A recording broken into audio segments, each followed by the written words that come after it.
ছোট বৌমা আমার কুমিল্লার মেয়ে, কুমিল্লার রান্না অনেক টেস্ট। গাইস, আমার ছোট বৌমা বিরিয়ানি রান্না করছে। বিরিয়ানি দেখে আমার মনে পড়ে গেল আমার মায়ের কথা। আমার মা এরকম বিরিয়ানি রান্না করে আমার প্লেট দিয়ে দিয়ে দিত। আসসালামু আলাইকুম everyone, welcome back to my another new vlog. তো গাইস, আজকের ব্লগটা অনেক অনেক বেশি সুন্দর হতে যাচ্ছে, কারণ আজকের ব্লগে আমি আপনাদেরকে আমার রান্না বান্না দেখাবো। মানে আগের দিন তো আমার বিরিয়ানি রান্না দেখে দেখলাম যে এক একজনের মানে পেট খারাপ হয়ে বমি হয়ে একদম বাথরুম থেকে তারা বেরিয়ে হইতে পারতেছিল না, আর বাথরুম এমনভাবে নোংরা করছে। যাই হোক, আশা করি আজকের রেসিপিটা আপনাদের কাছে ভালো লাগবে। তো রেসিপি দেখার পাশাপাশি আরও কিছু কথাও আপনাদেরকে বলবো। যাই হোক গাইস, এবার ব্লগ শুরু করা যাক। প্রথমে আপনারা দেখছেন যে আমি শাশুড়ি মাকে একটু শরবত গুলাই দিছি, কারণ কি গাইস, বিগত কয়েকদিন ধরে তো গরম পড়তেছেই।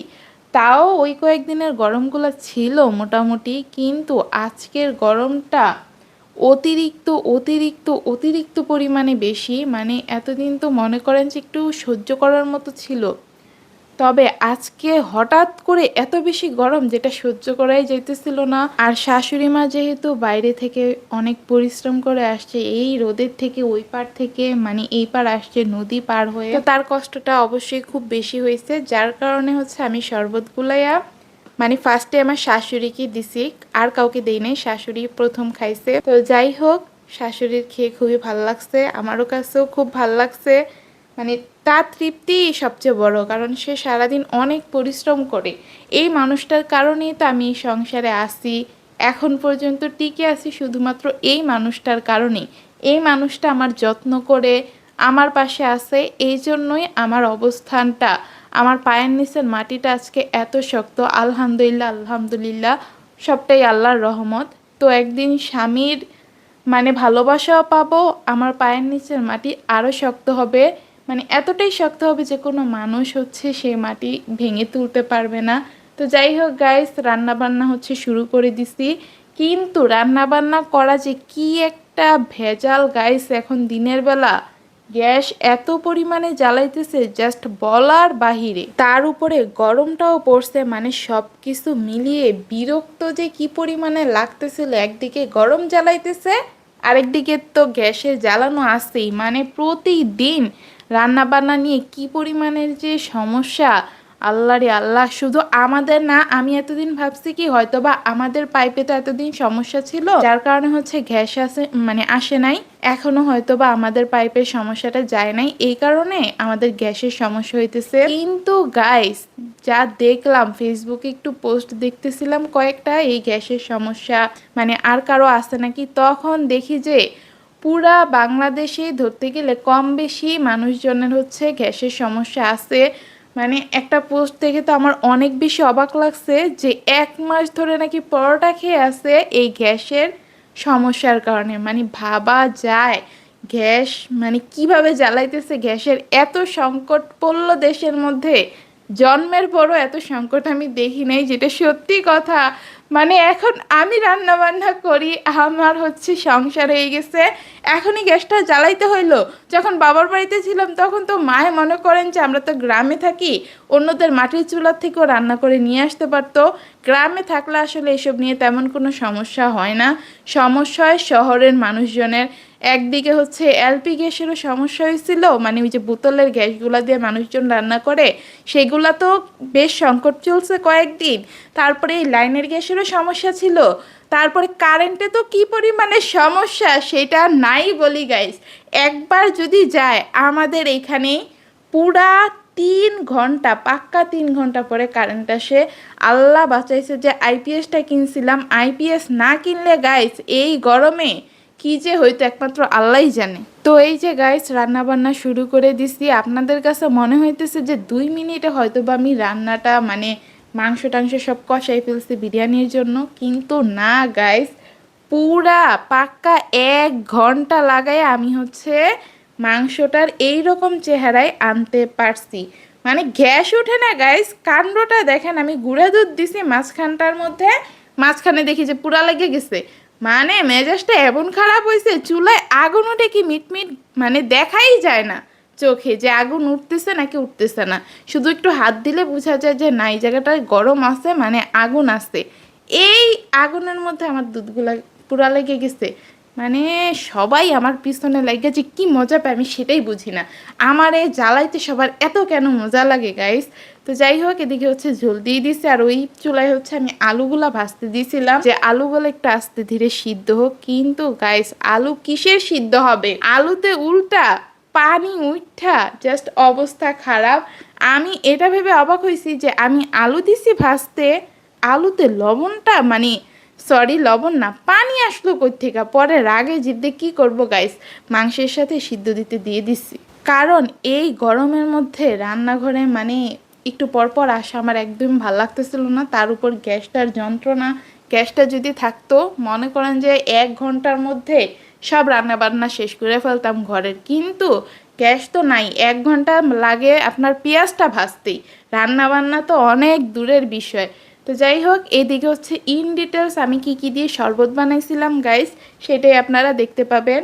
আর আমি না আজকে একটা মানে কি বলবো গাইস, অসাধ্য কাজ একদম সাধন করে ফেলছি। লেবুর খোসা খাইয়া ফেলছি গাইস। ফার্স্টে হচ্ছে আমি একটু মানে এমনিতেই কেন জানি আমার লেবু খাইতে ইচ্ছে করতেছিল, টক টক লাগবে, তো খাইতেছিলাম আর মেয়ের সাথে একটু দুষ্টামি করতেছিলাম।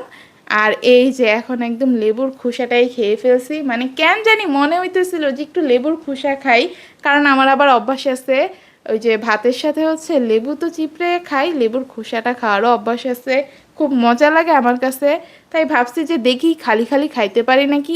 এরপরে তো গাইস এমন মজা লাগছে যে একটা লেবুর চিড়ের পুরাটা খোসাই আমি খাইয়ে ফেলছি।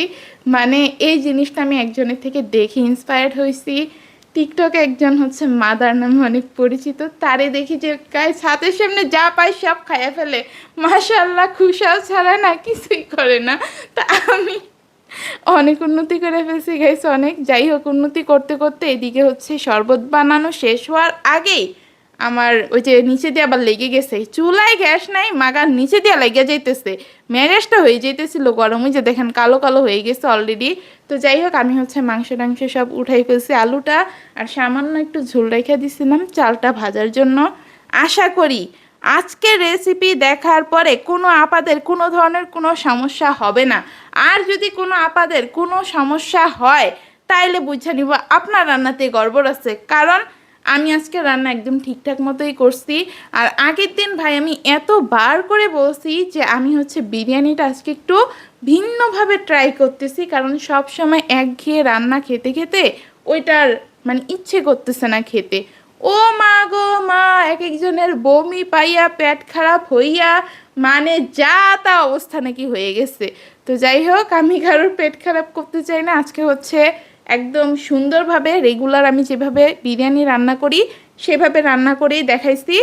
কারোর কোনো সমস্যা হবে না আজকে রান্না দেখার পরে, আর যদি হয় তাহলে তো বললামই তার নিজেরই সমস্যা। আর গাইস আজকের বিরিয়ানিটা কিন্তু একদম স্পেশাল একটা কারণে আমি হচ্ছে রান্না করতেছি।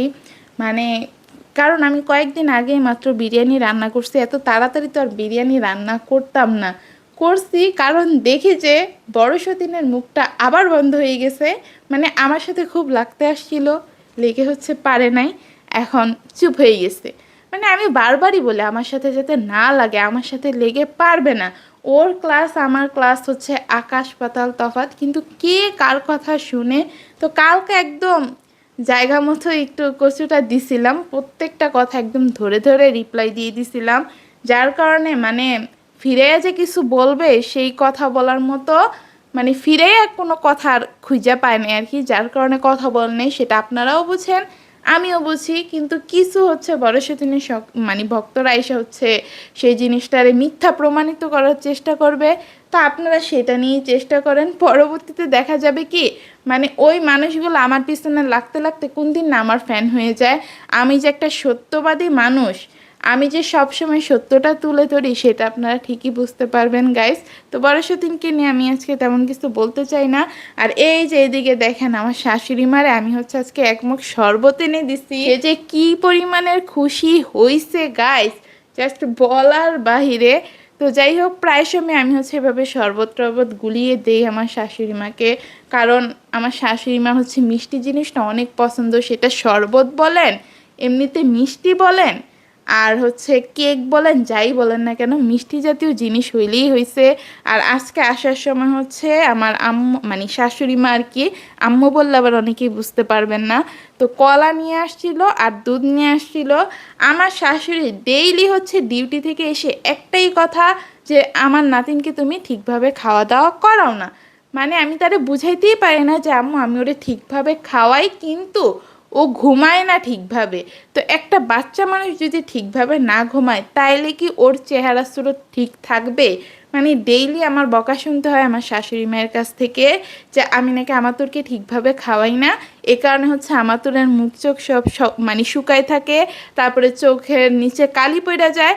মানে চোখের নিচে কি না খাওয়ার কারণে কালি পড়ে গাইস, নাকি না ঘুমাইলে কালি পড়ে, কে বুঝাবে কারে বলেন? আর আমাকে শুধু একটা কথাই বলে যে দেখো আমি কিন্তু এত ব্যস্ততার মধ্যে কখনোই বাসায় আসতাম না, কারণ আমার হচ্ছে 2 জায়গায় এখন 12 ঘন্টা করে ডিউটি করতে হয়। আমি শুধুমাত্র বাসায় আসি আমার নাতনির জন্য আর তোমার জন্য। তোমরা যদি খারাপ থাকো, তোমাদেরকে যদি কেউ খারাপ রাখে, সেটা কিন্তু আমি কোনোভাবেই মেনে নিব না। আর তোমার যদি কোনো ধরনের কোনো সমস্যা হয় সেটাও হচ্ছে আমারে তুমি জানাবা। তো মানে কি বলবো গাই, সত্যি আল্লাহর কাছে আমি অনেক অনেক বেশি শুকরিয়া আদায় করি যে আমার শাশুড়ি মা আমার এত এত খেয়াল রাখে, এত বেশি যত্ন করে। দোয়া করবেন আমার শাশুড়ির ভালোবাসাটা যেন সব সময় আমার প্রতি ঠিক এই রকমই থাকে, আর ভবিষ্যতে যাতে স্বামীর ভালোবাসাটাও ঠিক এইভাবেই পরিপূর্ণভাবে পাই। জামাই যাতে মন থেকে ভালোবেসে, মন থেকে তার ভুলগুলো বুঝে অনুতপ্ত বোধ হয়ে যাতে আমার কাছে আসে, তারপর থেকে যাতে কোনো শকুনের চোখ যাতে আমাদের উপরে না পড়ে। গাইস আপনারা অবশ্যই একটু দোয়া করবেন। আর এই যে গাইস এইদিকে দেখেন আপনাদের সাথে বকবক করতে করতে আমার হচ্ছে রান্নাবান্না ডান। আর একটা জিনিস আমি দেখাইতেছিলাম, মানে কাঠের খুন্তি দিয়ে আমি নাড়তে গেছি গাইস, আমার বিরিয়ানিটা মেইনলি আজকে একটু মানে আঠালো আঠালো হয়েছে। এই গাইস কারণে আমার ছোট বৌমা বিরিয়ানি রান্না করছে, বিরিয়ানি দেখে আমার মনে পড়ে গেল আমার মায়ের কথা। আমার মা এরকম বিরিয়ানি রান্না করে আমার প্লেট দিয়ে দিয়ে দিত বাসায় গেলে, আর খাবারটা অনেক টেস্ট হয়েছে।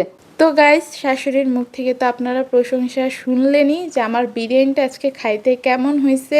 সত্যি অসাধারণ হয়েছে, এখন আর কোনো বিরিয়ানিই নাই, সবাই মিলে চেটেপুটে বিরিয়ানি শেষ করে ফেলছে গাইস। তবে দুঃখ লাগে একজনের জন্যই, সেটা হচ্ছে আমার জামাই। সে হচ্ছে আমার হাতের এত মজার মজার হচ্ছে বিরিয়ানিগুলো মিস করতেছে, মজার মজার পোলাও, রোস্ট, ভুনা খিচুড়ি, মাংস, তো সে এগুলো অনেক বেশি পছন্দ করে, আমি সেটা খুব ভালোভাবেই জানি। সে আমার হাতের রান্নাও যে মিস করে সেটাও আমি খুব ভালোভাবে জানি, কিন্তু কি আর করার, সে তো বড় বউ নিয়েই থাকবে, আমার কাছে তো আসবে না, আমি তো খারাপ। তো যাই হোক একদিন আসবে ঠিকই। মাঝখানে শুধু শুধুই হচ্ছে সময়গুলা নষ্ট করতেছে। আর এই যে এদিকে হচ্ছে আমি আমাতুর রহমানকে নিয়ে আজকে একটু ছাদে গেছিলাম খেলাধুলা করতে। মানে কারেন্ট তো থাকে না ঘরের মধ্যে, মনে করেন যে আরও বেশি গরম লাগে। আর আমার কাছে কি মনে হয় জানেন, আমাদের 3 তলায় মনে হয় বাতাসই ঢুকে না। আর এত গরমের মধ্যে মূলত বাতাস থাকেও না, আবার হচ্ছে 3 তলায় মেনলি গরম বেশি গাইস। আমি ভুলে গেছি আমরা যে ছাদের সাথেই থাকি, ছাদের পুরা গরমটা হচ্ছে আমাদের ঘরে এসে ঢুকে, যার কারণে আরো বেশি গরম লাগে। তো যাই হোক এই কারণে হচ্ছে বিকালবেলা একটু ছাদে গেছি যে ঠান্ডা লাগবে, কারণ ঘরে হচ্ছে কারেন্ট নাই, আইপিএস এর আবার সংকট।